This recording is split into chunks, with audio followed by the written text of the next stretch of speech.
Welcome to the Pulse with Peter B. I'm your host, Peter Biancamano. Let's get you to the pulse on everything you need to know. And no, folks, it is not a figment of your imagination.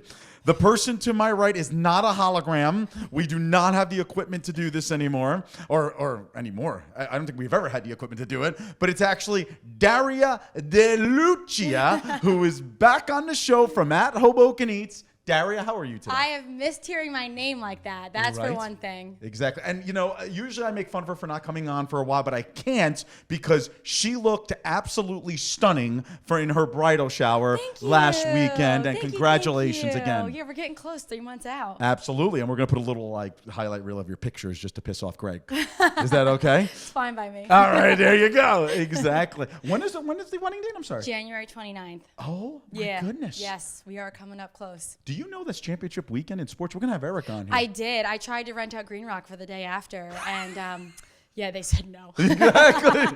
You got to love it. You got to love it. We'll see if your Colts are there, though. Huh? We'll see how they do against the Jets this weekend. There you go. Exactly. Anyway, so Daria, today we're going to go all the way up to Jersey City. And we're going to talk about an Asian restaurant, Correct. I would say. It's called Correct. Domo Domo. It's located at 200 Green Street. Yes. Is it more of like a fusion restaurant or what is it? I would say more of a fusion. It has your basic Japanese cuisine. It's Japanese cuisine, but it's the way that they do it is you're not just going to get sushi in Hoboken. So you go in and on the menu specifically, it says hand rolls and you get to choose your hand rolls, but they come out like a taco. No way. Not tortilla taco, but on like the seaweed leaf, like a taco. And you know, you can get those little taco holders that hold all your tacos nice and neat. Yeah. Comes out in that. No way. Yeah, so it's the rice and then all of your toppings on top.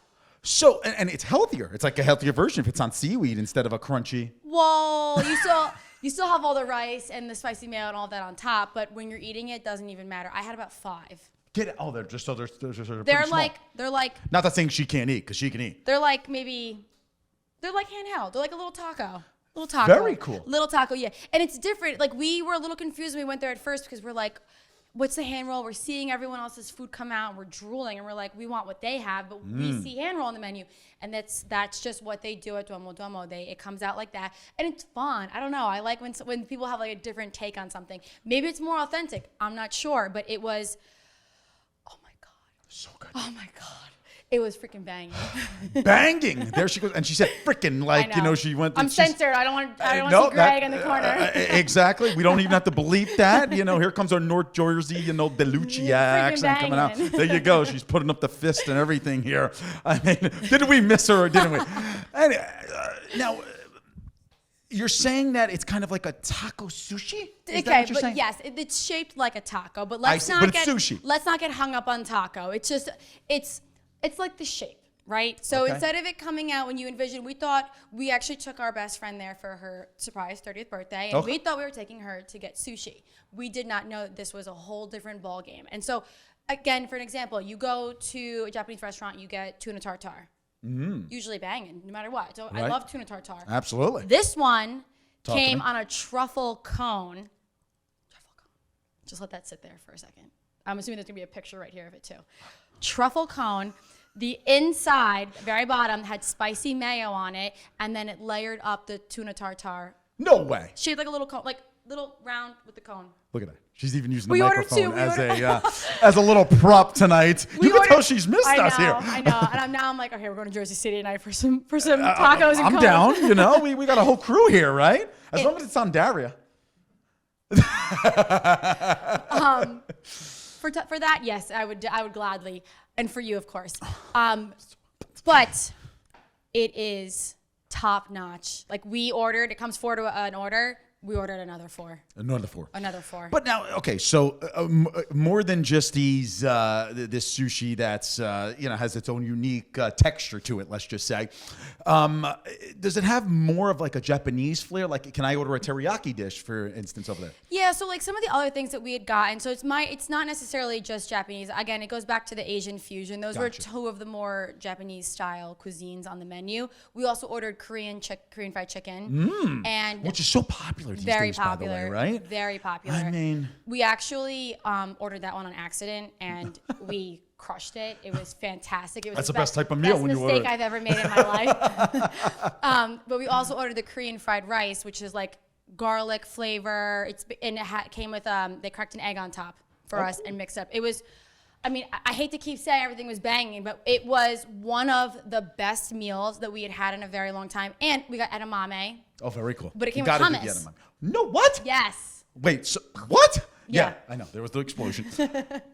Like, what do? You dump it? The same thing, like you would dip it in like a soy sauce or something. You scooped up your hummus. Oh. Yeah. That is Asian fusion right there. Yeah, no, it was really, really good. It was like unique dishes. Like you don't just find that everywhere. And I know that's something I always say is like the types of dishes that you're not going to find. You always ask like, what can you compare it to? You can't.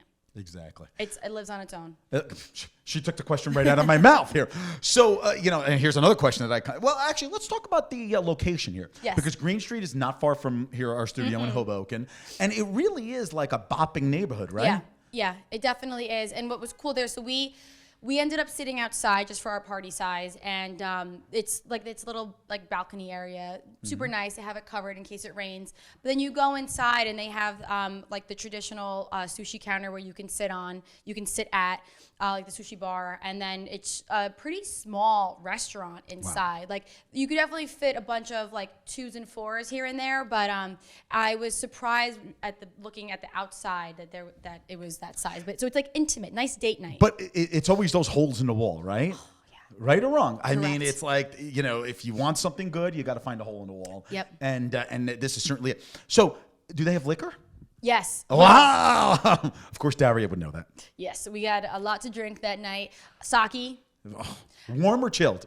I like mine chilled. Okay, cool. Yeah, no, I tried the warm once. Yeah, and it tasted like tea.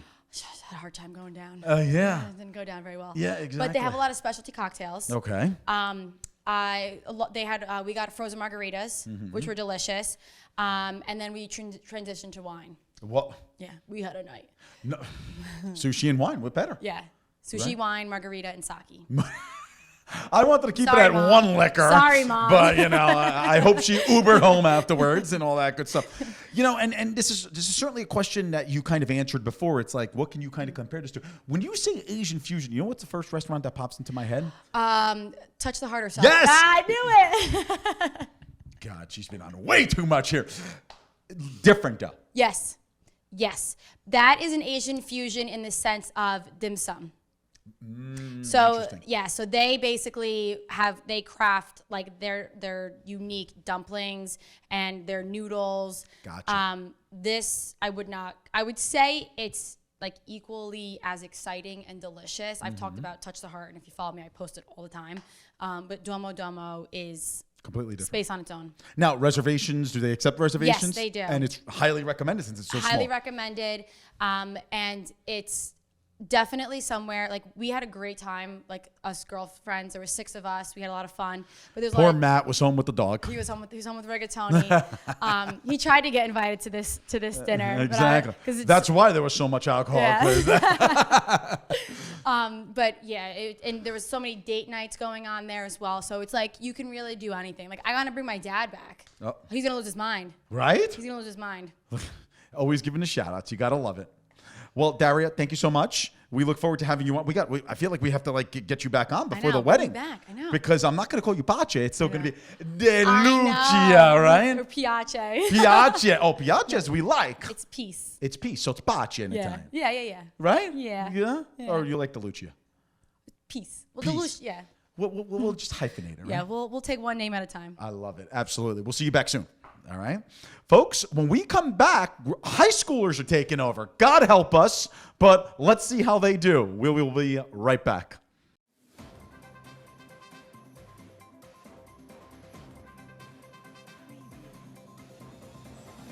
Peter Biancamano, your hostess with the mostest of the Pulse with Peter B. Folks, don't forget to go on our Facebook and our Instagram pages by searching The Pulse with Peter B.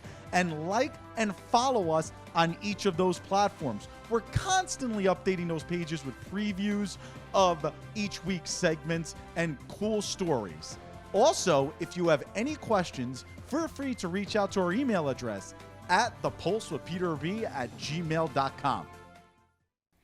Welcome back to The Pulse. I'm your guest host, Daisy Levine, and with me is my fellow high school senior guest contributor making her Pulse debut, Michaela Francino. Welcome, Michaela. Thank you. Thank you. It's good to be here. Oh, yes, isn't it? Okay. So here we are going to be discussing all of the triumphs and the stress that come with college applications. So Michaela, just, wondering, how has this experience so far been for you? I know the early action deadline has just passed yesterday, so please, if you could. Yeah, it's been a trip and a half. I know everybody has been super stressed about getting in applications by this early action deadline because, they say that it has all these different benefits to getting them in early and all that. But it's just kind of rough at the beginning of the school year. You're just starting up classes again, getting all of this work from both not only your high school, but also from all the supplements you have to write and all the information you have to put into your applications. Yeah, I know. Unfortunately for me, it's been hard to go and apply to these schools early when most of them I haven't even gotten to visit because I have to take days off from school to visit. We only get 3 excused absences to go and do that. And because of COVID, it's been really hard. Some of them didn't let us tour this summer. So for you, have you been able to see all of your schools? How's that been for you? Yeah, right. I have only been able to see, I think, maybe 4 or 5 schools. I was not able to see any at the beginning of the summer. I didn't get to squeeze any in until the very end of the summer. And even with that, there were a lot of restrictions with it. I was only allowed to bring 1 guest, and I wasn't allowed to go into certain buildings. I could really only see the outsides of the school. And then since I wasn't able to get many done in the summer, I had to go back during the school year, which is a thing of itself because then you have to make time to get out of class. So it's just limiting. Yeah, I know. Same here. My expectations were actually super high because the first school that I toured, I got to go inside all of the buildings. I got to see everything, and I got it done pretty early in the summer. I believe it was maybe the first week of July. So I felt pretty good about it, and I felt oh no, it's going to be totally fine. It's going to be just like any other year. And then I was like, oh my gosh. I started touring my next one, and I couldn't see anything. I couldn't see dorms. I couldn't see classrooms. So they would talk about class size, and I'd be like, that's great. But I can't see the classrooms, and it's really hard to picture yourself living somewhere for the next 4 years of your life, if you don't know what it looks like. I know even something that's ridiculous is one of the hardest tours for me to get to see is Rutgers, even though I live right here. So that's one of those ones, I guess, because it's very popular for people around here, but I can't go and see that. So it's weird. It's a weird one. There's ones that are local that I haven't gotten to see. There's one that I'm seeing on Friday because we have a day off from school. I know that just COVID has put a big detriment on a lot of it, but for you, how is how was getting a seat at SAT rooms? How was that? Yeah, so my SAT, I actually went to take it twice to try and improve my score second time around. And the second time I wanted to take it, I wasn't able to get it until I think my test date was in October, which is cutting it really close to these early action deadlines because I was then stressed out. Am I going to have my scores in on time to be able to send them to the schools that I want them to go to, Yeah, that was a big thing for me as well. I remember I was trying so hard to go and get a seat, a little early in my junior year. So I guess this time last year, I was trying to see if I could sign up for anything. And everywhere shot me down. I remember I was all set to take one in March and then May, and then I myself actually got COVID and I couldn't go and do that. So I had to cancel that. I couldn't do anything until the summer. And that was just really stressful when you're a kid who doesn't want to procrastinate and you've been trying to get this done for months and months, and it's already stressful enough. So I know that a lot of kids wanted to take it twice. Some kids even go and take it 3 times. Were you able to get one that was close, in your hometown each time? Yeah, so I actually got really lucky in that aspect because I do live in a smaller town, so there were a lot of seats open in the center that I wanted to test at, which was my local high school. But I know a lot of people had to travel. I saw kids from who I know live in Hoboken or Secaucus in the same test center as I was in, and it was just confusing to me because usually with Kearney, they have a lot of seats open. So it's only just residents and stuff like that. But seeing all those people there from all these different places, I just felt bad they had to travel so far. Yeah, I know for me personally, I had to go all the way to Perth Amboy, and I have never been to Perth Amboy before. I never intend to go back to Perth Amboy, but I had to go and travel that far early in the morning, which was really unfortunate. The closest kid, to me that was there, like the closest kid that lived near me was from Soho.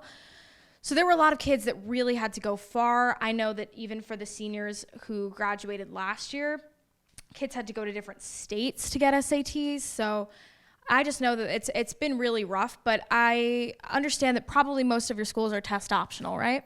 They are, yeah. I've only got one, I believe, that was requiring me to Same have here. a test, yeah. One of the things that's just I find to be completely ridiculous about the just whole college process in general, and what most people don't understand is you have to actually, on top of paying to take your SAT, you have to pay to go and send those scores out. So it might cost you, like, I know for me, I had to go, if they don't accept your self-reported score and they want your official score report from college or from College Board, I had to go and I had to say, okay, so here's $12 to see a score that maybe I don't even want them to see because I didn't get the best opportunity to take my test. I wasn't in my hometown. I wasn't super comfortable. I had, to wake up way earlier than I would have if I was right here. So I just know that's one of those things that to me is crazy. So is it the same kind of situation? Yeah, so funnily enough, I was just looking at that today. I was trying to see, because I just sent in my application, so I'm getting all these checklists now to make sure I have all the information sent in that I need. And for certain colleges, it's saying, oh, we still don't have your SAT scores sent in officially. So I went to go and try to do that, and my mom wasn't home, so I didn't have access to her credit card or anything to kind of get the money through. And I realized I couldn't do it because it requires me to pay, I think I had 2 schools that I wanted to send, and it was $30-something just to send in 2 SAT scores. It was ridiculous. It's definitely something that I think a lot of people don't understand. I know that luckily, what I was just explaining to Peter was there is something called the Common App, and the Common App allows you to go and send, all your basic information to a bunch of schools at once, but you still do have to pay individual fees for each college. I know I've gotten a lot of fee waivers based off of merit or need or all of that stuff, but there's just it's so much money, it's so much stress, and at a time where a lot of parents are losing their jobs, a lot of people are, struggling to make ends meet. It just seems like a really, really crazy time to apply to school. So for you, are you using the Common App? Is that how you're getting your stuff done? It is. All of my schools, I am submitting through the Common App, and I would agree with you. It's just a lot to be asking from students and their parents to pay these crazy sums of money. I had a school, it costs $80 just to send in an application. What if I don't get in? I just paid $80 to send my information. Right. College is actually just expensive enough if you're just talking tuition, but to go and actually apply is just, to me, a little insane. And, for teachers to have to submit rec letters while they're, getting used to coming back and teaching kids actually in the school building, it's just pretty insane. So, hopefully this whole process is just going to really smooth itself out and people will get a lot more used to it as regular decision starts coming around, because those deadlines are in January and February, even for some schools.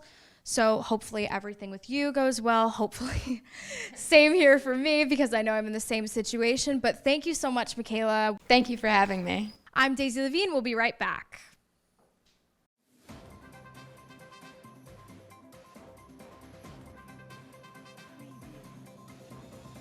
Peter Biancamano back with you. Don't forget to watch us on cable access every Sunday and Monday at 9 a.m. Optimum Channel 18, Files Channel 46, and Comcast Channel 190. Also on Sunday mornings at 9:30 a.m., you can watch our show on our YouTube channel, and you can also binge watch all of our old shows. Who doesn't want to keep watching the Pulse with Peter B? We'll see you there. Welcome back to the Pulse with Peter B. Peter Biancamano back in the host chair, and I'm nervous about my job because Daisy Levine and her friend Michaela Francino, of course, for all my Italian viewers out there, you knew I was going to do that, did such a phenomenal job that I don't know how we're going to finish the show. Thank God I got the man to my right to help me out, though, and that is our sports insider every week, Mr. Eric Cruz. Eric, how are you today, sir? I'm doing well, Pete. Thanks. How are you? Good. Everything good? Everything is fantastic. Well, after that segment, I'm nervous. It's like I better polish my resume. They did very good. Right? Good job, It was very good job. unbelievable. Speaking of very, very good job, you haven't been on for a while, but you have been posting on your social media account, and we'll put his little handle underneath here just to piss off our editors. And you've been doing a pretty good job with your picks every week, your NFL picks. And why don't we jump right into week 9 here? I mean, 4 big matchups. I like how we do a little bit of rapid fire here on the Pulse. And why don't we begin with the Monday Night Football game, which, of course, is Justin Fields, who's been playing phenomenal at quarterback for the Chicago Bears, visiting the Pittsburgh Steelers. 2 teams that are kind of struggling right now, but you still like this matchup. Why? Yeah. Well, I like the Pittsburgh Steelers in this matchup. To be honest with you, they've turned it. I mean, they're right about 500, but for me, the way they're playing together, Ben Roethlisberger's playing pretty good football. He's not at his best. He's 40 years old, I believe, but they're playing good football, complementary football. Najee Harris is catching the ball out of the backfield. He's running in between the tackles real well. Claypool, who's having a kind of like a down year after the amazing year he had last year. He's making plays for them. Deion Washington. They're getting a good amount of plays from their tight end. So for me, Pittsburgh in this game is going to win just because they're playing together. I feel like they're about to turn it around and probably take over the NFC North division, to be honest. I really like what they're doing. Yeah, they certainly had a monster game against their division rival, the Cleveland Browns, and not a lot of people gave them a chance in that game, but they pulled it out. I mean, so both these teams, to be honest, when you look at this game, it doesn't really excite you. Both these offenses have been struggling to score the football. Justin Fields has had to do amazing things with that terrible offensive line that he has in Chicago. He's been doing amazing things just to keep them in games. Defensively, they've been really good, Chicago. They've always been really good. But that's what they've been counting on. That's their bread and butter, defense, and try to get some wins out of the quarterback. So it's not a sexy game to watch. But for me, the key to this is Pittsburgh staying healthy. And just, again, working towards staying together, staying healthy, staying together, and getting Big Ben in rhythm with those offensive guys, getting maybe some more plays out of Claypool, and just trying to get that offense really going, trying to score some more points. Interesting. All right, now let's go to a game that looks better in terms of standings-wise, and I think this is a monster matchup. I believe this is the game of Week 9, and of course, it's the Sunday Night Football game on NBC, and that's those Tennessee Titans visiting the Los Angeles Rams. Of course, earlier this week, Tennessee was dealt a huge blow with Derrick Henry being out for the rest of the season with a foot injury. Does this give them a chance to keep performing the way they're performing, especially against a team like the Rams, who have only lost 1 game? Yeah, well, the Titans are going to have to get it together, right? I mean, it's kind of like that next man up. It has to be that mentality. You lose Derrick Henry, you lose that power punch. He's irreplaceable. But they do have a couple guys, McNichols being the premier backup, that can kind of carry the load, get the ball in between the tackles maybe 13, 15 times a game. And it's going to be up to Ryan Tannehill to keep that balance. He's going to have to use his legs a lot more. He's going to have to push the ball down the field, even though Julio Jones really isn't back. But A.J. Brown has been playing phenomenal for them. So the Titans... The ageless one, right? He's been in the league forever, I feel like. He's been here for a few years now, but for me, he's always been, with bringing in Julio Jones, he kind of became like that second man up. Right. And A.J. Brown he's a number 1 receiver anywhere else, even in Tennessee, I still believe. But for me, Tennessee, it's going to be rough for them to get it going with the Rams, especially making that trade for Von Miller this week. It's not a game that I would pick Tennessee to win. So I'm going to go with the Rams. Okay. But I still see Tennessee competing. I think they're going to give the Rams a hard time. Interesting. All right. Very, very interesting. Now, the next game is always a fun matchup because it's the Battle of Ohio. Yeah. I mean, we spoke about the Cleveland Browns. They lost a tough game to a division rival in the Pittsburgh Steelers in Week 8. going against the Cincinnati Bengals, who have just came off a loss to Mike White and the New York Football Jets, which is just, nobody saw that coming. How many people had the Bengals in their knockout pools and were knocked out because of that? Going into that matchup, people were thinking the Bengals might be the second or third best team in the AFC behind, of course, Buffalo. And now they have to play a division rival in Cincinnati, Battle of Ohio. Who do you like? Yeah, well, I'm going to pick the Cleveland Browns. But just going back to what you were saying, losing to Mike White, that was like the perfect example of a trap game for Cincinnati. Right. Coming off a couple of big wins, divisional wins, and then going into New York, who was who's not playing well, just got a 50 burger put on them by New England. That's right. And they thought they were going to go in there and pretty much handle business, which they didn't. So give the Jets credit for going in there and getting the win, because they had to come back, the Jets. So it wasn't like the Bengals were losing the whole time and they couldn't get it done. They actually had the lead. They were making plays. Jamar Chase scoring another touchdown. But then they kind of cooled out, and the Jets, they kind of bit them right there. So I think the Bengals are going to have to take that as a learning lesson. But in this game, I think the Browns are going to go back to bread and butter. They're going to give Nick Chubb the ball. They're going to probably feed him like almost 30 times. I think he's got to touch the ball at least 30 times, because they're not getting the ball down the field with Baker Mayfield. He's got the banged up shoulder. Right. Odell having the worst game of his career, literally last week. So I'm going to go with Cleveland. I think they're going to go back to their bread and butter. Give Chubb the ball, and they'll handle their business. So Cleveland will be the king of Ohio for one Sunday, because of course they play each other twice, right? So yeah, and that division is so interesting, because everybody thought Baltimore was going to run away with it, and then Baltimore got creamed by Cincinnati before Cincinnati laid an egg against the New York Jets any given Sunday in the National Football League. That's the beauty about the game, I love it. All right, the final matchup here, because we're rapid fire here, Eric. I can't even control myself anymore, and that is the Green Bay Packers, a very, very good Green Bay Packers team that's going to be rested because they played, of course, Arizona last Thursday night. Heading to Kansas City. Kansas City on Monday night beat a very, very bad New York Giant team that's coached by one of the worst coaches in the league. That's right, Joe Judge. You still stink. They barely beat them. I'm like by a field goal, a last-second field goal. I don't think it's because the Giants are getting better. I just think that the Kansas City Chiefs are not the Kansas City Chiefs anymore. But Green Bay going into Kansas City, they've got some confidence now. Who do you like in that game? I'm going to go with Green Bay. But, I'm not going to go with that just not to disrespect Kansas City, because at any moment they could blow up. Why? Right? I just disrespected the Giants. But Giants, I would do it over and over and over again. You're a Cowboys fan, so that's a rivalry right there. No, but for me, the Chiefs, although they're struggling, they found a way to win the game, which is important in the NFL, right? But it's tough. Patrick Mahomes he's kind of figured out. They're taking away the deep ball. He's not taking the underneath routes a lot. If you watch the game, they were talking about it. But the Green Bay Packers are going in there hot. And I'm going to pick the Packers because they're going in there hot. And Aaron Rodgers has had one of his best games with a bunch of backups, and guys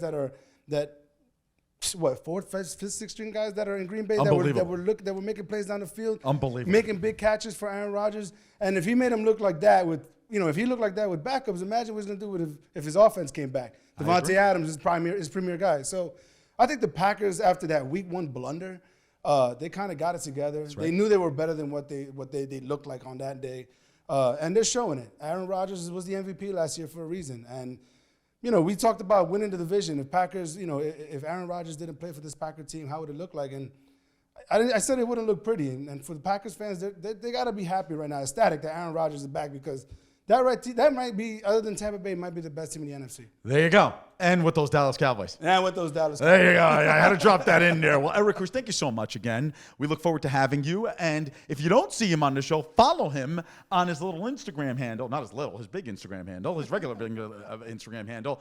And he posts pics every weekend. And how did you do in week 8 really quickly? So I went 8-5 or 8-6. It wasn't too good. The 4 o'clock games killed me. I know that. The Tampa Bay losing, the Chargers biting me.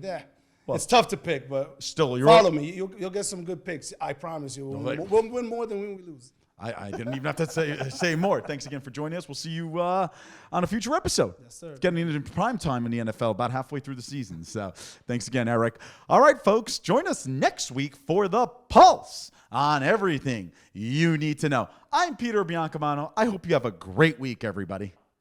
The Pulse with Peter B. is a proud partner of Eyes on NJ.